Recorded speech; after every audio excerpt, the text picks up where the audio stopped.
कभी कभी जिंदगी तुम्हें एक ऐसे मोड़ पर ला खड़ा करती है जहां पीछे जाने का रास्ता मिट चुका होता है और आगे का रास्ता दिख नहीं रहा होता। यही वह समय है जब महाकाल कदम बढ़ाते हैं। शिव आवाज नहीं देते, वे संकेत देते हैं, और जब उनका संकेत आता है तो वह बहुत धीमा, बहुत गहरा, बहुत शांत होता है। आज वही संकेत तुम तक आया है। अब तुम अपने रास्ते पर चलो। शुरुआत जब सबकी आवाजें बंद होती है, शुरू में ऐसा लगता है कि दुनिया बदल गई है। लोग चुप हो जाते हैं, रिश्ते दूर हो जाते हैं, सपने धुंधले पड़ जाते हैं, मन खाली हो जाता है। तुम अंदर से पूछते हो, अब किसकी सुनूं? अब आगे कैसे बढ़ूं? अब क्या है मेरा रास्ता? महाकाल का पहला आदेश यही उतरता है, अब दूसरों की नहीं, अपनी सुनो। लोग तुम्हें रोकेंगे, समझाएंगे, डराएंगे, पर महाकाल कभी किसी की राय पर मार्ग नहीं बनाते। उनका मार्ग भीतर से खुलता है। दूसरा चरण, जब तुम्हें समझ आता है कि तुम अलग हो। महाकाल जब किसी को छूते हैं उसे साधारण नहीं रहने देते। वह भीड़ जैसी सोच नहीं रखता, उसे आसान रास्ता पसंद नहीं आता। वह चुप रहता है, सुनता है, गहराई से महसूस करता है। धीरे धीरे तुम में यह परिवर्तन आने लगता है। तुम्हें शोर अच्छा नहीं लगता, तुम कम बोलते हो, तुम ज्यादा सोचते हो, तुम्हें अकेलापन बोझ नहीं लगता। तुम भीड़ में रहकर भी भीतर खाली हो जाते हो। यह कमजोरी नहीं, यह महाकाल का स्पर्श है। तीसरा चरण, पुरानी दिशा टूटने लगती है। महाकाल के आदेश से पहले हमेशा हलचल आती है।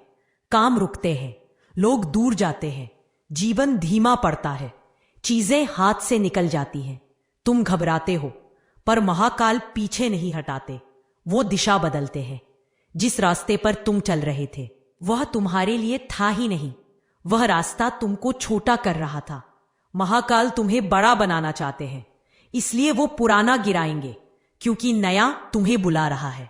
चौथा चरण, जब अंदर की आवाज पहली बार साफ सुनाई देती है, एक दिन तुम महसूस करोगे कि तुम्हें किसी की राय की जरूरत नहीं, तुम्हें किसी की मंजूरी की जरूरत नहीं, तुम्हें किसी की ताली या आलोचना की परवाह नहीं, क्योंकि तुम अपना रास्ता देखने लगते हो।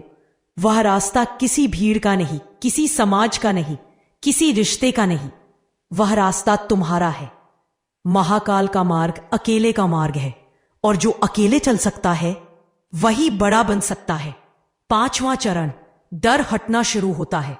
शिव का आदेश आते ही सबसे पहले डर टूटता है, क्योंकि डर इंसान को रोकता है, डर भविष्य को बांधता है, डर आत्मा को छोटा करता है। महाकाल उन डर को एक एक करके जलाते हैं। असफल होने का डर, लोगों को खोने का डर, दुनिया क्या सोचेगी यह डर, पैसा खोने का डर, अकेले रह जाने का डर। जब यह डर टूटता है तो इंसान पहली बार आजाद होता है। आजाद इंसान ही आगे बढ़ता है, डरा हुआ इंसान सिर्फ रुकता है।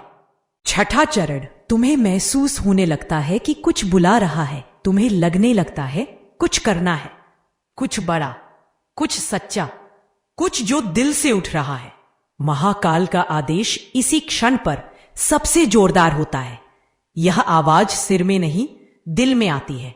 तुम समझ जाते हो, अब यहां मैं नहीं, मेरी राह मुझे बुला रही है। सातवां चरण, जीवन धीरे धीरे दिशा दिखाना शुरू करता है। पहली छोटी बातें बदलती हैं, तुम्हारी आदतें, तुम्हारी सोच, तुम्हारी ऊर्जा, तुम्हारा अकेलापन।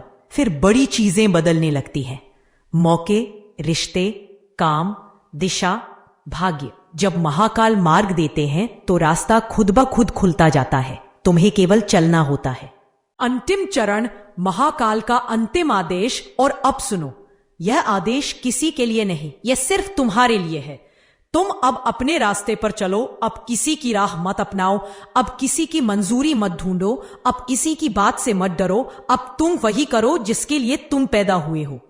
यही महाकाल की इच्छा है, यही महाकाल का आदेश है, और यही तुम्हारा जीवन है। अगर इन शब्दों ने तुम्हें भीतर तक छुआ, अगर तुमने महसूस किया कि आज शिव ने तुम्हें संदेश दिया, अगर तुम्हें लगा कि यह रास्ता अब तुम्हें ही चलना है, महाकाल का संकेत, अब तुम पर जिम्मेदारी आ चुकी है। कभी तुमने नोटिस किया है, अचानक एक दिन मन का बोझ बदल जाता है। पहले जो बातें बड़ी लगती थी अब उतनी बड़ी नहीं लगती। पहले जो डर तुम्हें रोकता था, अब उसकी पकड़ ढीली हो जाती है। ये बदलाव तुम नहीं करते, ये बदलाव करवाया जाता है। और ऐसा तभी होता है जब महाकाल तुम्हारे ऊपर जिम्मेदारी डालने वाले होते हैं। जिम्मेदारी हमेशा बोझ नहीं होती, कभी कभी यह संकेत होती है कि अब समय आ चुका है।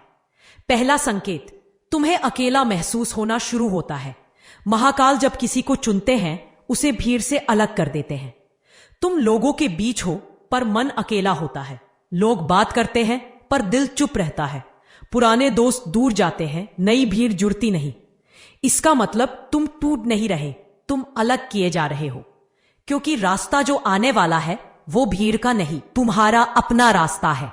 महाकाल अकेलापन पनिशमेंट के लिए नहीं देते, तैयारी के लिए देते हैं। दूसरा संकेत, मन में गहरी चुप्पी उतरने लगती है। अचानक बोलने का मन नहीं करता। मन शांत, दिल शांत, आंखें कुछ खोजती हुई, लेकिन शब्द कम पड़ जाते हैं। ये चुप्पी खालीपन नहीं, ये आह्वान है। महाकाल जब किसी पर जिम्मेदारी डालते हैं तो सबसे पहले उसके मन का शोर काटते हैं। शोर हटेगा तभी आदेश सुनाई देगा। यह चुप्पी तुम्हें तैयार कर रही है ताकि तुम आने वाली दिशा को सुन सको। तीसरा संकेत, पुरानी चीजें गिरने लगती है। कभी काम रुक जाता है, कभी रिश्ते खत्म होते हैं, कभी योजनाएं टूट जाती हैं, कभी अचानक दबाव बढ़ जाता है। यह सब नकारात्मक नहीं, यह साफ सफाई है। पुराना हट रहा है क्योंकि नया स्थान मांग रहा है। जिम्मेदारी का पहला चरण छोड़ना होता है। जो तुम छोड़ोगे महाकाल वही भरेंगे, जो तुम पकड़े रहोगे महाकाल पहले वही तुड़वाएंगे। चौथा संकेत, तुम्हें गहरी समझ आने लगती है। अचानक तुम महसूस करते हो कि तुम्हें वही बातें परेशान नहीं करती जो पहले करती थी। छोटी बातों को तुम नजरअंदाज कर देते हो। लोगों की राय तुम्हें अब नहीं हिलाती। तुम्हारे भीतर एक गंभीरता, एक स्थिरता, एक परिपक्वता आने लगती है। यह उम्र का प्रभाव नहीं, यह महाकाल की छाया है। जब जिम्मेदारी आने वाली होती है तो इंसान बच्चे से साधक बनता है। तुम वही परिवर्तन महसूस कर रहे हो। पांचवा संकेत, डर कम और हिम्मत ज्यादा होने लगती है। महाकाल डर नहीं बढ़ाते, वे डर खींच लेते हैं। तुम्हें लगने लगता है मैं ये कर सकता हूं, मुझे ये करना चाहिए, मुझे ये करना होगा। यह आवाज तुम नहीं हो, यह आवाज महाकाल की शक्ति है। जिम्मेदारी हमेशा ताकत के साथ आती है और ताकत आती है शिव से। शिव तुम्हें कमजोर नहीं रहने देंगे, वे तुम्हें अपनी छाया में खड़ा करेंगे। छठा संकेत, तुम्हें भविष्य की हलचल महसूस होने लगती है। कुछ भयंकर बदलने वाला है, कुछ बड़ा होने वाला है। दिल में हल्की सी बेचैनी, जैसे कोई शक्ति आगे बढ़ने को कह रही हो। ये बेचैनी डर नहीं, ये बुलावा है। महाकाल जब किसी को जगाते हैं तो वह भीतर से कंपता है, क्योंकि आत्मा को महसूस हो जाता है कि अब मेरी भूमिका बदल रही है। तुम्हें भी वही अनुभव हो रहा है। सातवां संकेत, तुम्हें लगता है अब भागना नहीं, सामना करना है। पहले तुम मुद्दों से भागते थे, अब लगता है नहीं, अब सामना करना पड़ेगा। पहले तुम देर करते थे, अब लगता है समय बर्बाद नहीं करना। पहले तुम डरते थे, अब लगता है जो होगा देखा जाएगा। यह साधारण परिवर्तन नहीं, ये महाकाल का आदेश है। तुम पर जिम्मेदारी आ चुकी है, अब तुम पीछे नहीं हट सकते। आठवां संकेत, रास्ता धीरे धीरे खुलने लगता है। महाकाल रास्ता अचानक नहीं खोलते, वे उसे परत दर परत खोलते हैं। पहले मन साफ होता है, फिर दिशा साफ होती है, फिर संयोग बनते हैं, फिर मौके आते हैं, फिर तुम्हारी ऊर्जा बदलती है, फिर परिस्थितियां मुड़ती हैं और एक दिन तुम खुद को नई जगह, नए का, नई जिम्मेदारी के बीच पाते हो। यही शिव की लीला है, धीमी पर अचूक। अंतिम संदेश, अब तुम्हें उठना होगा। महाकाल का संकेत आ चुका है। अब तुम पीछे नहीं जाओगे, अब तुम रुकोगे नहीं, अब तुम दूसरों की राह नहीं चलोगे, अब तुम अपना कर्तव्य उठाओगे। अब तुम वही करोगे जिसके लिए तुम जन्मे हो, क्योंकि तुम तैयार हो चुके हो। और महाकाल केवल उसी को चुनते हैं जो भीतर से तैयार हो। आज यह संदेश तुम्हारे लिए था, यही संकेत था, यही आदेश था। अब तुम पर जिम्मेदारी आ चुकी है, अब तुम अपने मार्ग पर चलो।